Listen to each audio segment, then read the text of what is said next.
Hello all, welcome back to my channel. आपण आज standard 7चा जो लेसन नंबर 8 आहे त्याचा आपण ॲडिशन ऑफ मोनोमियल्स किंवा ॲडिशन ऑफ बायनोमियल्स हे आपण टॉपिक आज बघणार आहे आणि मग प्रॅक्टिस सेट 33 आपण सॉल्व करणार आहे. तर इथे बघा सेम टर्म दिलेले आहेत, म्हणजे 3 guavas plus 4 guavas is equal to 3 plus 4 guavas is equal to 7, म्हणजे ह्या सेम टर्म ॲड झाल्या आहेत, बरोबर. 3x plus 4x, so 3 plus 4x is equal to 7x same आहे. म्हणजे फक्त काय तुम्ही म्हणलं, ज्या सेम टर्म्स असतात त्या फक्त इथे ॲड होऊ शकतात. हे तुम्ही कायम लक्षात ठेवायचं आहे ॲडिशन करताना अल्जिब्रामध्ये. इथे बघा -3x -8x प्लस 5x, म्हणजे या सगळ्यांची आता हे -3 -8 -5 याची सगळ्याची ॲडिशन केली आणि x आपण बाहेर लिहिला, मग या सगळ्याची ॲडिशन करून काय आलं -6x आलं, बरोबर. तर -2/3ab -5/7ab.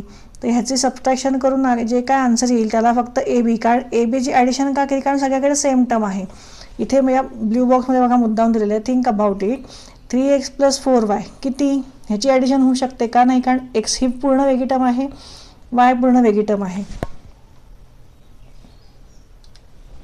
तसंच 3 ग्वावाज प्लस 4 मँगोज ह्याची ॲडिशन होऊ शकते का, नाही. आपण म्हणू शकतो की 7 फ्रूट्स आहेत, पण त्यातले ग्वावाज किती आहे आणि मँगोज किती आहेत हे तर आपण वेगवेगळे बघणार. सो ते बघताना म्हणून मग त्याची ॲडिशन होऊ शकते का एकत्र. 7 ग्वावाज आपण म्हणू शकतो का फक्त, नाही, किंवा 7 मँगोज म्हणू शकतो का आपण फक्त, नाही. सो ह्या टर्म्स ज्या आहेत ह्या वेगवेगळ्याच राहणार, ह्याची कधी ॲडिशन होणार नाही. 7m - 2n हे 5m येईल का, नाही येणार हे, कारण 7m आहे आणि 2n आहे. हा m असतं तर मग झालं असतं सबट्रॅक्शन त्याची, पण इथे दोन्ही टर्म्स वेगवेगळे आहेत, व्हेरिएबल्स वेगवेगळे आहेत. जेव्हा व्हेरिएबल्स वेगवेगळे असतात तेव्हा त्याचं ॲडिशन किंवा सबट्रॅक्शन होऊ शकत नाही. त्याच्यावरून आपण आता पुढे सॉल्व करायचं आहे. तर तुम्हाला आता इथे ॲडिशन सॉल्व करताना हॉरिझॉन्टल अरेंजमेंट आणि व्हर्टिकल अरेंजमेंट दोन्ही मी करून दाखवणार आहे. दोन्ही म्हणजे तुम्हाला जे सोपं वाटेल ते तुम्ही एक्झाममध्ये करा. पण समजा एक्झाममध्ये दिलं असेल की हॉरिझॉन्टल अरेंजमेंटमध्ये करा किंवा व्हर्टिकल अरेंजमेंटमध्ये करा, तर तुम्हाला दोन्ही यायला पाहिजे, त्यामुळे मग मी दोन्हीमध्ये तुम्हाला सॉल्व करून देणार आहे. आता इथे बघा 2x plus 4y plus 3x plus 2y ह्याची आपल्याला ॲडिशन करायची आहे. सो हे डायरेक्ट आपण ब्रॅकेट काढून लिहून टाकलं, 2x प्लस 3x, म्हणजे दोन टर्म जे दोन सेम टर्म आहेत त्या मी इथे एकत्र घेतल्या, 2x प्लस 3x, आणि yच्या टर्म मी एकत्र घेतल्या, 4y plus 2y. So addition काय झाली, 5x प्लस 6y. तसंच व्हर्टिकल अरेंजमेंटमध्ये होणार आहे. आपण नेहमीसारखी आपण ॲडिशन करताना जशी व्हर्टिकल अरेंजमेंट करतो तशी करून घ्यायची. सो 4 प्लस 2 इज 6, y आहे तसा राहणार, अँड 2 प्लस 3 इज 5, आणि x त्याचं व्हेरिएबल x आणि y हे असेच राहणार, हे कधी चेंज होत नाहीत ॲडिशन करताना, ॲडिशन आणि सबट्रॅक्शन करताना. तर आपण प्रॅक्टिस सेट 33 सॉल्व करायला घेऊयात आपण. इथे फर्स्ट बघा, फर्स्ट प्रॉब्लेम मी इथे लिहून घेतला आहे. तर दोन्ही आता मी तुम्हाला मेथड दोन्ही दाखवणार आहे, हॉरिझॉन्टल आणि व्हर्टिकल. सो सोल्युशनमध्ये लिहून घ्या हॉरिझॉन्टल मेथड पहिले.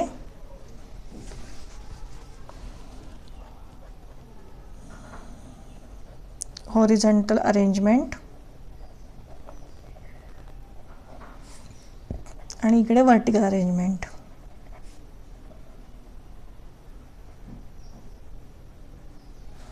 आता हॉरिझॉन्टल अरेंजमेंटमध्ये हे मी आहे तसं आधी हा प्रॉब्लेम लिहून घेणार, फक्त त्याच्यामध्ये आपण काय लिहिणार आहे आधी, plus 9p plus 16q plus 13p plus 2q, बरोबर.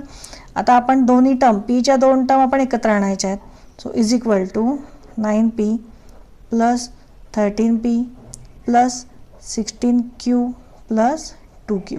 आता ॲडिशन कशी करणार, 13 प्लस 9 येणार आहे 22p plus 16 plus 2 is 18q.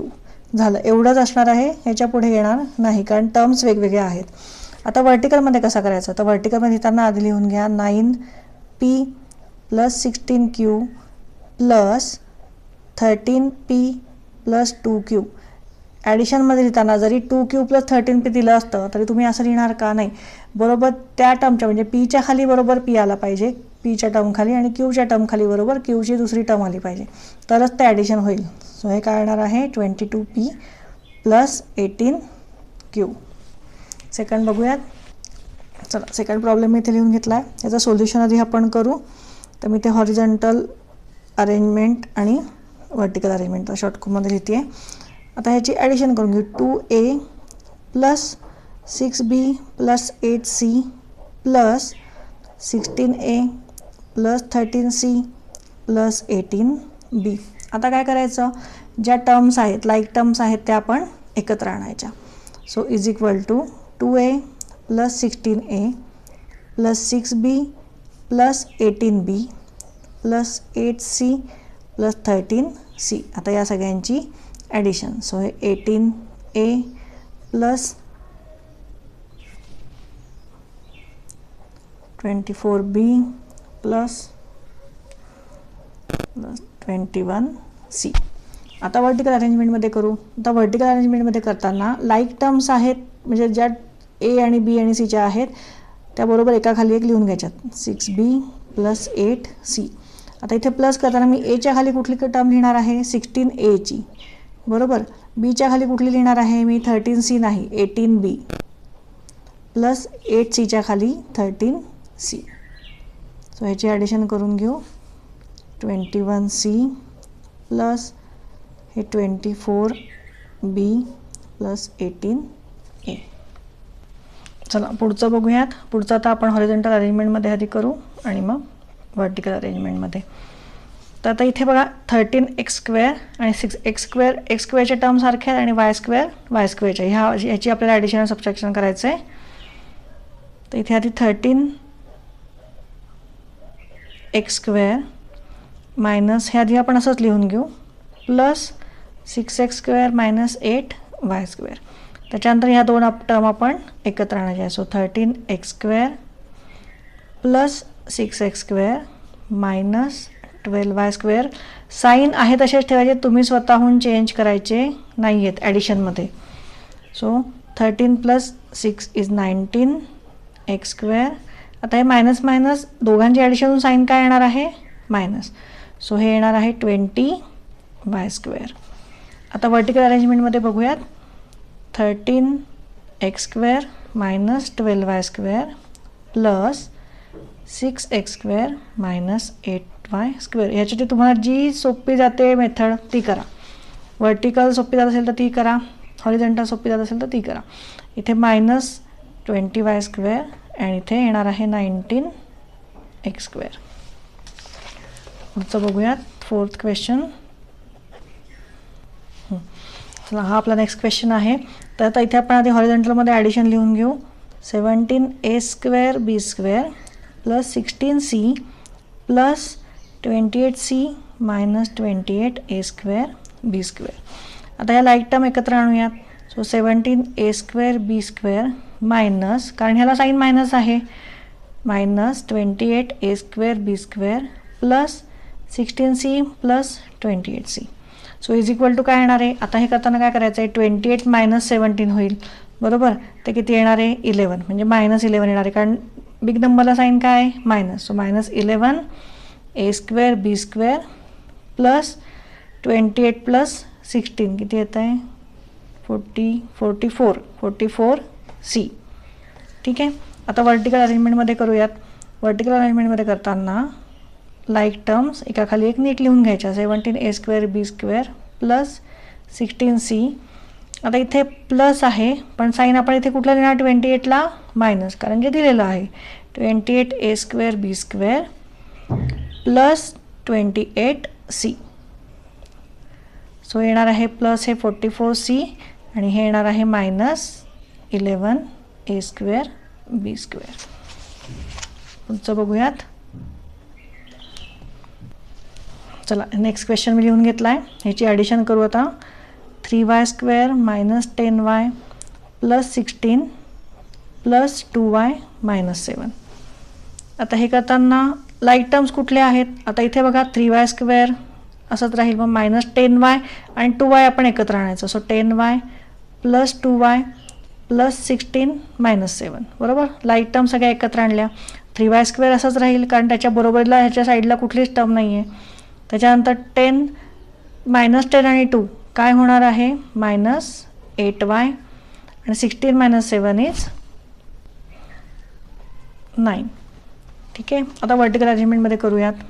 3y² minus 10y plus 16 plus 3y² इथे y² इथे कुठे टर्म आहे का, नाही आहे. सो ते तसंच आपण ब्लँक सोडूयात.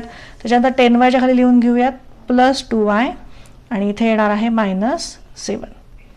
सो हे सॉल्व करायचं. 16 मायनस 7 इज +9 आणि मायनस 10 प्लस 2 इज -8y आणि 3y² असंच येणार आहे. ठीक आहे, कळलं आहे सगळ्यांना. चला नेक्स्ट क्वेश्चन बघूयात. हॉरिझॉन्टल अरेंजमेंटमध्ये -3y² + 10y -16 + 7y² + 8. आता या लाईक टर्म्स एकत्र आणूयात. So is equal to -3y² + 7y² + 10y असंच राहणार आहे कारण त्याच्याबरोबर दुसरी टर्म इथे नाही आहे आणि -16 + 8. सो इज इक्वल टू 7 - 3 किती होणार आहे 4y². इथे प्लस 10y असंच राहणार आहे आणि इथे काय येणार आहे 16 + 8 म्हणजे हे मायनस होणार आहे आणि साईन कुठला येणार आहे मायनस. सो -8. आता वर्टिकल अरेंजमेंटमध्ये करूयात. -3y² + 10y -16 + 7y². इथे काहीच येणार नाही आहे आणि इथे येणार आहे +8. सो इथे आपण +0 लिहू हवं तर म्हणजे मग तुम्हाला कन्फ्यूज होणार नाही.